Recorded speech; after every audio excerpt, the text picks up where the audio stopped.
it's pretty profound to think about the idea of spending 72 hours with someone that you love without any sort of internet. Actually sitting at a desk working like 12-hour days, but then, on Slack for another 5 or 6 on top. Hi, I'm Katie Byrne, and you are very welcome to Money Talks.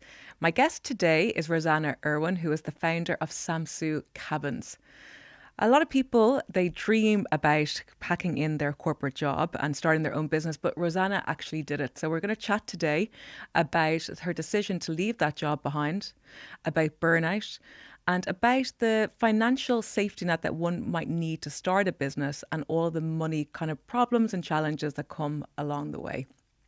So, Rosanna, maybe we can go back to that day that you handed in your notice. You were in a tech role, I believe, and you decided that it was no more. Can you tell me about that decision and that day in particular? Yeah, for sure. I was 27. I had spent a lot of my 20s in different industries and different roles trying to figure out what I wanted to do. I actually, ironically, started my career at Facebook. I was there for 3 years. COVID hit, quarter life crisis hit. What am I going to do with my life? I don't want to work for this social media company. I did film for a little bit. I moved into climate change, and then this most recent job before packing it all in was climate tech. It was a Series B startup. They had just raised venture capital, a lot of pressure. It was an American company. We were working really long hours. And essentially, my mental health really started to decline from a huge amount of screen time and pressure and social media and all of those fun things all mixed together. I happened to be in Denmark visiting a friend one weekend and ended up on this tiny island called Samsú that has very, very little phone signal. And I did an accidental digital detox. And I found the experience so profound that I came home from that trip and packed it all in and quit my corporate job the next day. Tell me about the timeline. I mean, how soon after coming home did you hand in your notice? 1 week. Okay. So Yeah. who did you talk to in that week? Who did you go and seek counsel from? So my partner was with me in Denmark. He had seen my mental health decline over the past year. And over those 3 days, I mean, we stepped off that boat back onto the mainland of Denmark. And he was like, whatever happened over those last 3 days, you need to seek more of that because it's like chatting to a different person. And like, ultimately, what is the point of a career, right? We work to live. And I guess I didn't look like I was living from what he was saying. And then I obviously spoke to my parents, my brothers. Both of my brothers are entrepreneurs as well. And so they also gave me some solid advice saying that, yeah, I should take the leap and go for it. And then, yeah, after chatting to my parents, my brothers, and Killian, my partner, we joint all decided I handed in my notice. You're young, and I think young people, when they go off and take that leap to become a startup entrepreneur, in my experience, they tend to have siblings or friends, or it just helps enormously to have people around you who have done it and who can say, do you know what, I did it. It's okay. You can do it too. Do you think if you didn't have your siblings there to give you that push, you might have been more likely to stay? 100%. They were a huge source of comfort.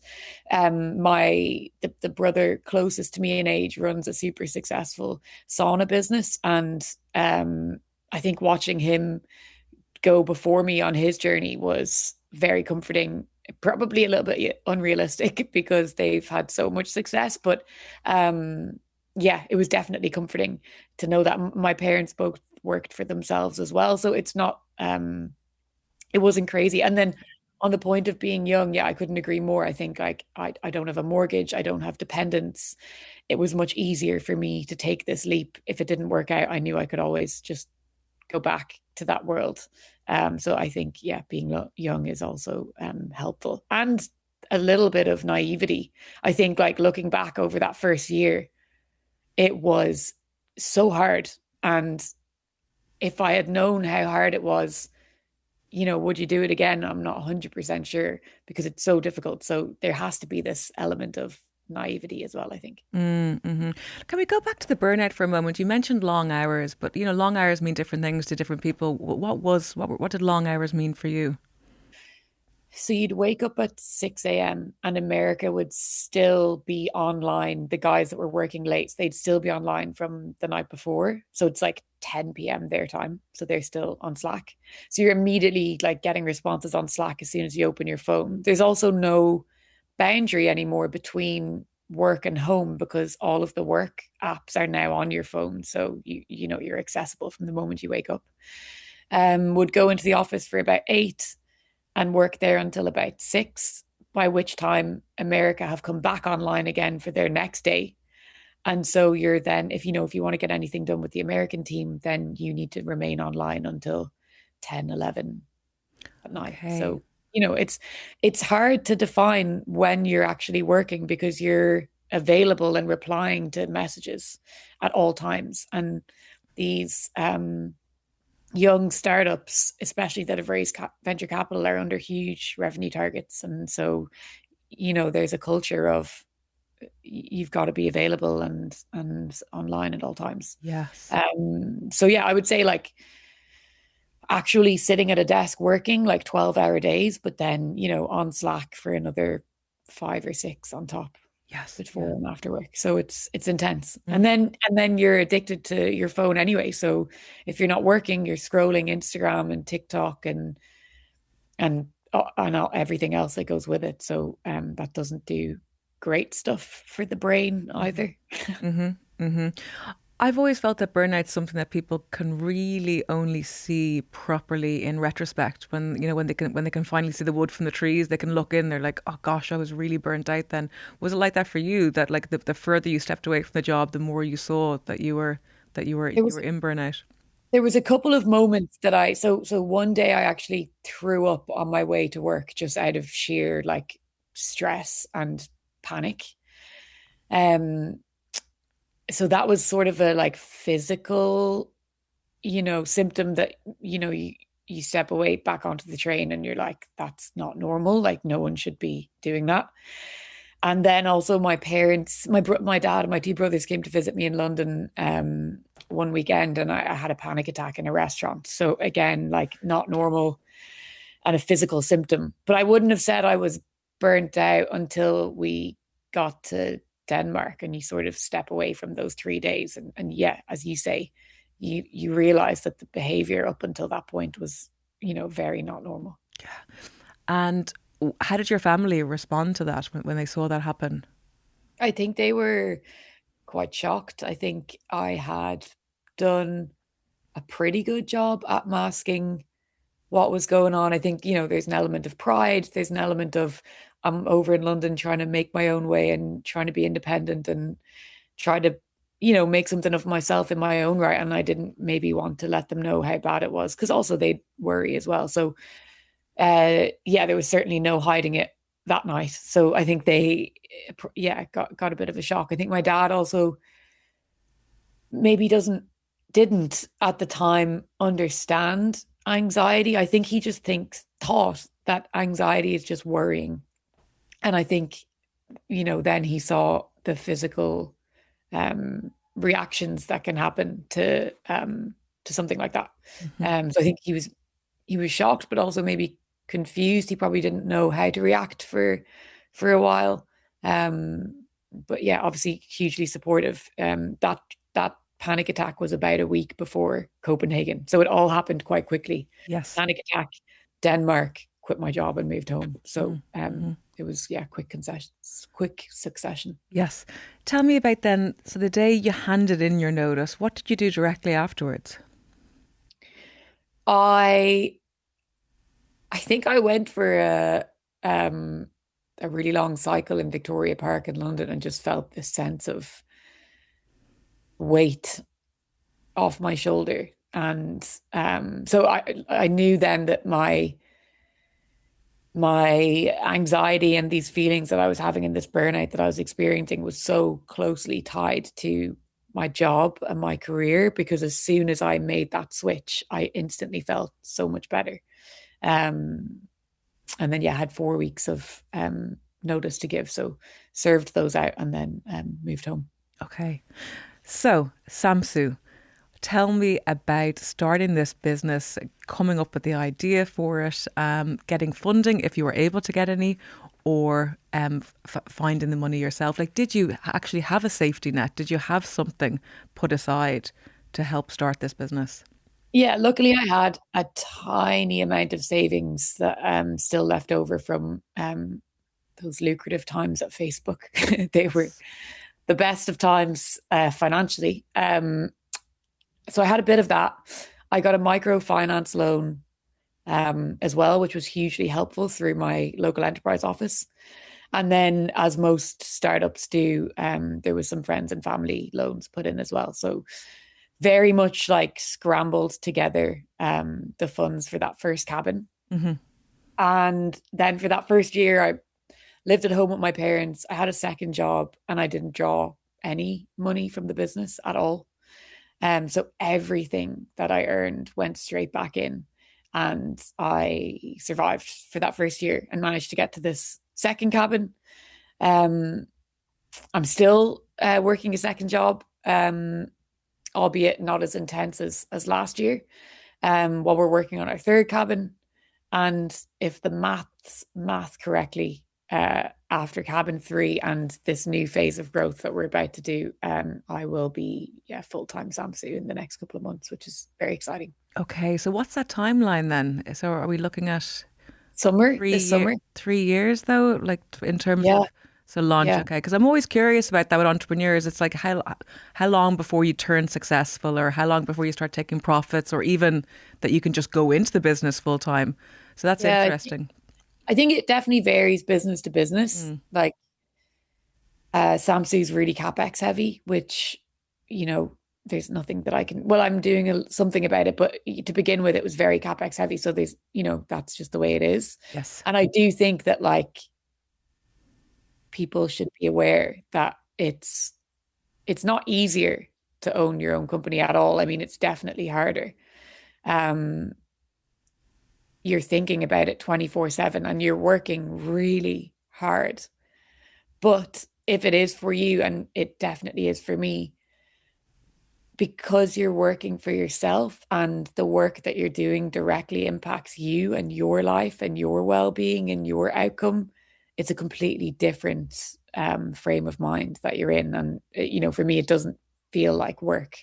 Um, yeah, like the biggest thing I noticed with Samsú is like it doesn't matter whether the day is Monday or Saturday, they all feel equally great. And I think that's a good sign that, you're on the right track. Yes, absolutely. Let's take a moment to just talk about the cabins, because there's two locations. There's Westmead and there's Wicklow, or is there in fact three locations with two different locations in Westmead, or are they close Oh to one yeah, another?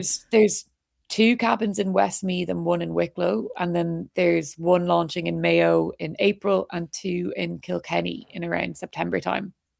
Um, and the idea behind the cabins was to try and replicate that experience that I had in Samsú in Denmark. So the cabins are designed for analog living or digital detox. So there's no Wi-Fi. There's one plug for emergencies, but sort of hidden locations. There's a lockbox that you lock your phone in when you get there. We give you instead a film camera and a roll of film, an old Nokia phone with some credit on it and the phone number on the back. So you can call us in an emergency, or you can give that number to friends and family. So if that phone doesn't ring, nothing is wrong and you don't need to take out your phone from the box. We give you a compass, some journals, a radio and a cassette player with some old tapes, a load of books, and yeah, a setting as beautiful as anywhere you'll ever find in Ireland. And the idea is that you just rest for 2 to 3 days, and break that habit of being online all the time. Wow. What kind of feedback do you get from people? I think The main, there's a couple of things. One, like how profound the experience is. Like if you think about a couple, I mean, it's true for myself and Killian. Like up until that island in Denmark, we had never spent even 24 hours together without our phones, without like some sort of distraction or excuse if, conversation runs dry or you don't want to continue this conversation or, you want an out. And so, like, it's pretty profound to think about the idea of spending 72 hours with someone that you love without any sort of internet or phone or social media. So I think one, like how incredible that experience is. Two, I didn't think about this, but there are no clocks in the cabin. So when people don't have their phones and they put away their Apple watches and stuff, to not know the time, we get a lot of comments on how incredible that is. So people wake, there's no alarm clock. So you just wake up when you're ready. Hmm. You go to sleep when you're tired. You eat when you're hungry, not because it's 1 p.m. or 5 p.m. and you're finished work.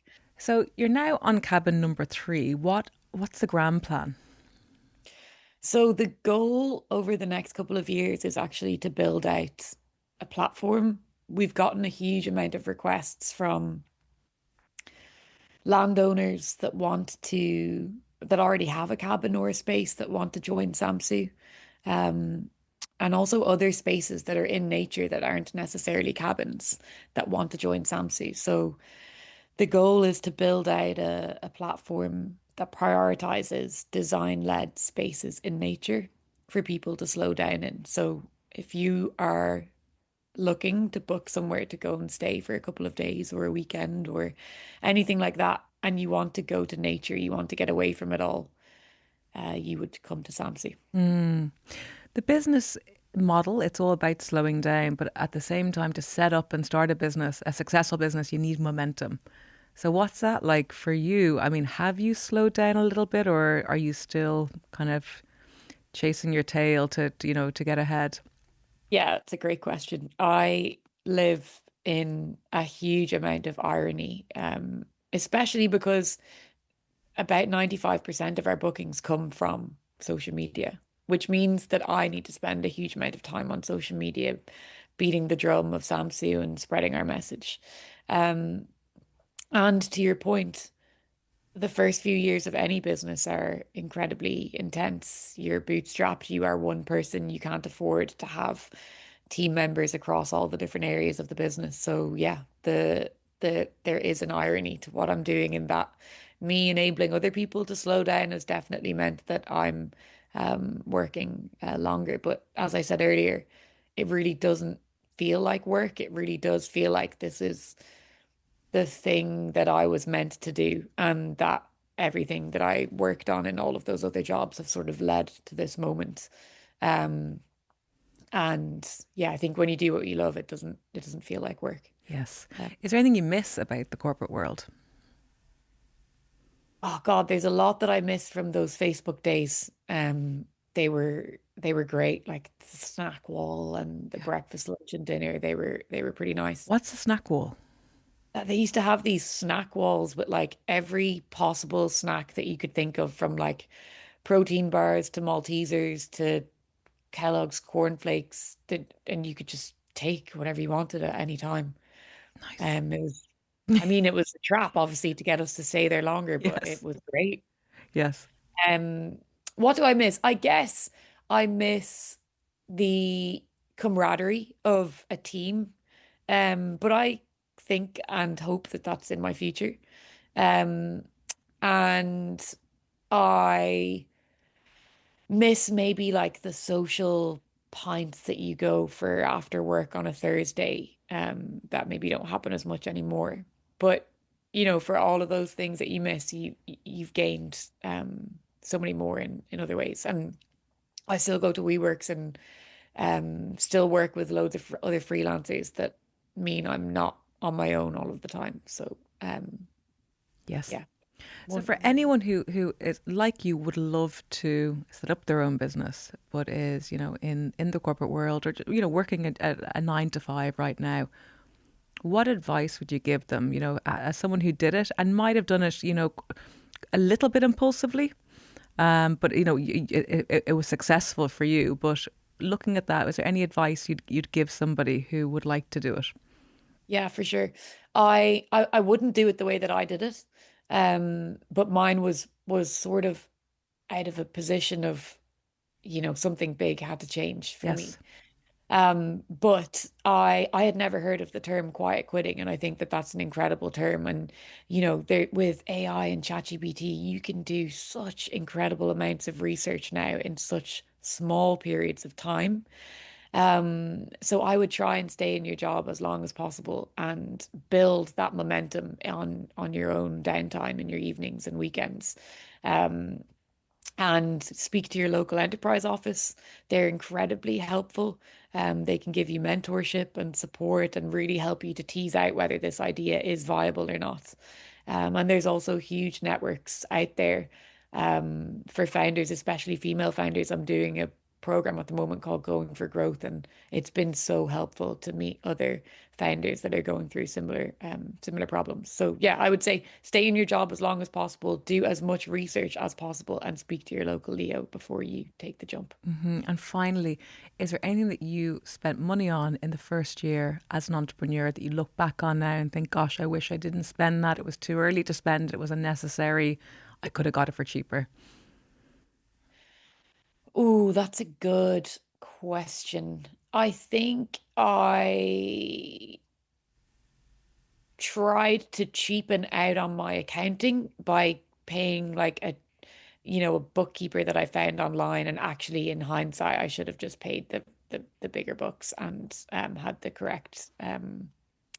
the better support on that side of things. Um, but other than that, no, I mean I had no spare cash, so it was all very, very much bootstrapped. There was Yes. no money to waste. So yeah, I don't think anything other than that. But you did it and it looks absolutely fantastic. And I'm dying to check it out myself. Rosanna Irwin of Samsú Cabins, thank you so much for joining me on Money Talks.